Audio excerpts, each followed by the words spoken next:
Hello guys, আসসালামু আলাইকুম। আজ তোমাদের মাঝে খুব সহজভাবে পটলের একটি তরকারি রেসিপি নিয়ে চলে আসলাম। বাসায় যদি কোনো সবজি না থাকে, শুধুমাত্র একটা সবজি পটল থাকে, তাহলে এই তেল ঝাল পটলটি কিভাবে রান্না করতে হবে সেই রেসিপিটাই আজ তোমাদের মাঝে শেয়ার করব। তো চলো দেখে নিই এর জন্য আমাদের প্রথমে কি লাগবে।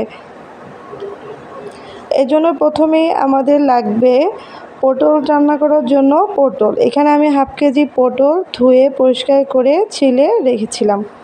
পটলগুলো আমি দুই সাইড থেকে একটু ফেড়ে রেখেছি যেন মশলাগুলো এর মাঝে ঢুকতে পারে। এরপর চুলায় একটি প্যান বসিয়ে দিচ্ছি।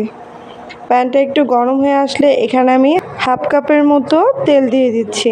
তেলটা একটু গরম হয়ে আসলে এর মাঝে আমি পটলগুলো দিয়ে দিব।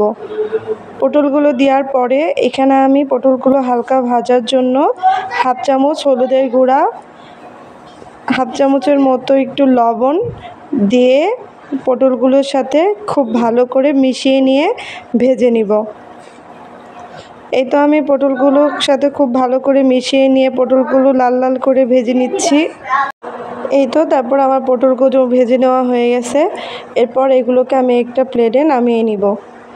তারপর ওই তেলের মাঝেই আমি এর মাঝে হাফ কাপ পেঁয়াজ বাটা দিয়ে দিচ্ছি। এখানে তোমরা পেঁয়াজটা কেটেও দিতে পারো, আমি এখানে পেঁয়াজ বাটাটা বেটে দিচ্ছি। এরপর হাফ চামচের মতো আদা বাটা,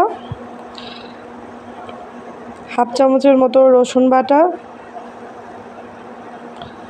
স্বাদ অনুযায়ী লবণ,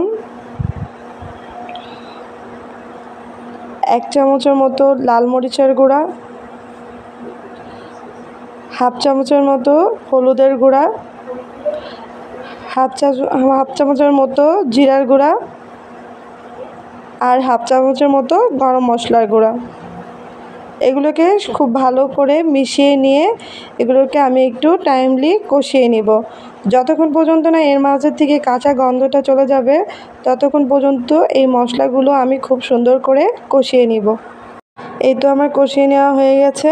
এরপর আমি ভেজে রাখা পটলগুলো এর মাঝে দিয়ে দিব। পটলগুলো দিয়ে এই মশলাগুলোর সাথে পটলগুলো খুব ভালো করে মিশিয়ে নেড়ে চেড়ে মিশিয়ে নেব। আবার একটু কষিয়ে নেব পটলগুলোর সাথে।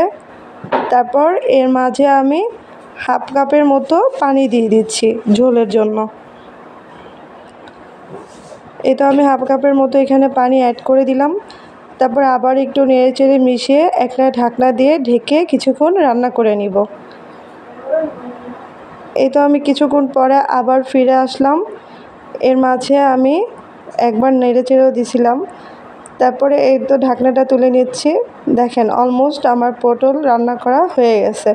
এরপর নামিয়ে নেওয়ার আগে এর উপর থেকে আমি হাফ চামচের মতো জিরার গুঁড়া দিয়ে দিচ্ছি। জিরার গুঁড়োটা দিয়ে আবার একটু নেড়ে চেড়ে মিশিয়ে নিলেই হয়ে গেল মজাদার তেল ঝাল পটল। এই তো আমার তৈরি হয়ে গেছে মজাদার তেল ঝাল পটল রান্না করা। এরপর এগুলোকে আমি একটি প্লেটে নামিয়ে নিচ্ছি। এই তো আমার নামিয়ে নেওয়া হয়ে গেছে পটলগুলো। দেখেন দেখতে কতটা সুন্দর লাগতেছে আর খেতেও মাশাআল্লাহ অসাধারণ ছিল। এই তেল ঝাল পটলটা একবার হলেও তোমরা বাসায় রান্না করে দেখতে পারো। এগুলো ভাতের সাথে, পোলাওর সাথে, পরোটা, রুটি সব কিছুর সাথেই অনেক মজা লাগে। তো আজকে এ পর্যন্তই। আল্লাহ হাফেজ।